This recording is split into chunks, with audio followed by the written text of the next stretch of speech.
Sir 20 సంవత్సరాల తర్వాత సర్వేపల్లి నియోజకవర్గంలో సోమిరెడ్డి గారు అధిష్టానంలోకి వచ్చారనమాట. సో ఎలా ఫీల్ అవుతున్నారు? బ్రహ్మాండంగా ఫీల్ అవుతున్నాం. మా పెద్ద ఆయన కష్టం ఈరోజు ఫలించింది. మా పెద్ద ఆయన్ని సర్వేపల్లి ప్రజలు ఈరోజుకి అర్థం చేసుకున్నారు. కాకాని గోవర్ధన్ రెడ్డి ఏంది, సోమిరెడ్డి చంద్రమోహన్ రెడ్డి ఏంది అనేది ప్రతి ఒక్కరికి అర్థమైంది. సోమిరెడ్డి చంద్రమోహన్ రెడ్డి ఆస్తులు అమ్ముకొని రాజకీయం చేశాడు. కాకాని గోవర్ధన్ రెడ్డి ప్రజల్ని కొల్లగొట్టి రాజకీయం చేశాడు. ఇదే దానికి నిదర్శనం. ఈరోజు మా పెద్ద ఆయన సోమిరెడ్డి చంద్రమోహన్ రెడ్డి గారు 100% గెలిచేశాడు. ఆల్మోస్ట్ ఆల్ గెలిచి అయిపోయింది. దీంట్లో ఎలాంటి డోకా లేదు. సోమిరెడ్డి చంద్రమోహన్ రెడ్డి గారి నాయకత్వం వర్ధిల్లాలి.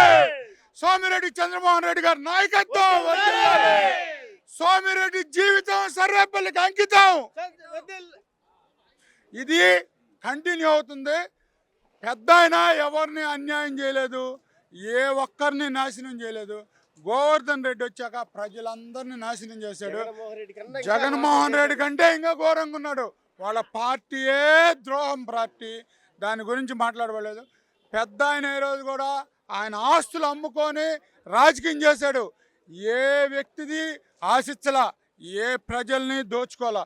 ఈరోజు ముత్తుకూరు పోర్ట్లో కాకాని గోవర్ధన్ రెడ్డికి ఆయన ఒక టోల్ గేటు, ఆయనకి ఏమి బూడి తెత్తాలన్నా ఆయనకు ఒక టన్నుకి ఎంత ఇవ్వాల. పెద్ద ఆయన మంత్రిగా ఉన్నాడు 14లో. ఎవడినేం ఆశించలా. మొత్తం పెద్ద ఆయన ఎవడినేం ఆశించలా. ప్రజల పాలన చేశాడు. గోవర్ధన్ రెడ్డి జనాలను నాశనం చేశాడు. సో అదేవిధంగా ఇప్పుడు ఏదైతే 2024లో అధిష్టానంలోకి ఆల్మోస్ట్ వచ్చేసినట్టు తెలుగుదేశం పార్టీ అధిష్టానంలోకి ఉంది. సో కక్షపూర్వమైనటువంటి రాజకీయాల్లోకి వెళ్ళేటువంటి అవకాశం ఉందా? మిత్రపక్షంగా వెళ్ళేటువంటి అవకాశం ఉందా? ఇప్పుడు ఒక్కటేనండి రాజేష్ గారు, మేము వాళ్ళ బ్లడ్ ఏంటంటే అరాచకం, ఎంతసేపటికి ఇబ్బంది పెట్టేది, దుర్మార్గం, ఆ పాలన వాళ్ళది. మా బాబు గారు పాలన ఏంటంటే సౌమ్యంగా పోయే పాలనే. మాకు అరాచకాలు, ఇబ్బంది పెట్టడాలు ఏం లేవు. న్యాయమైన పరిపాలన చేస్తాం. సర్వేపల్లి నియోజకవర్గంలో కాకాని గోవర్ధన్ రెడ్డి ఎంత అరాచకంగా ప్రవర్తించినా మా పెద్ద ఆయన చంద్రమోహన్ రెడ్డి న్యాయంగా పోతాడు. ఆ పార్టీ అయినా ఈ పార్టీ అయినా అందరినీ సమంగా చూస్తాడు. దాంట్లో ఎలాంటి డోకా లేదు. మాది ప్రజాప్రభుత్వం, అందరినీ సమంగా చూసే ప్రభుత్వం. చంద్రమోహన్ రెడ్డి గారు అందరినీ సమన్వయంగా చూసే ప్రభుత్వం. చంద్రమోహన్ రెడ్డి అందరికీ న్యాయం చేస్తాడు.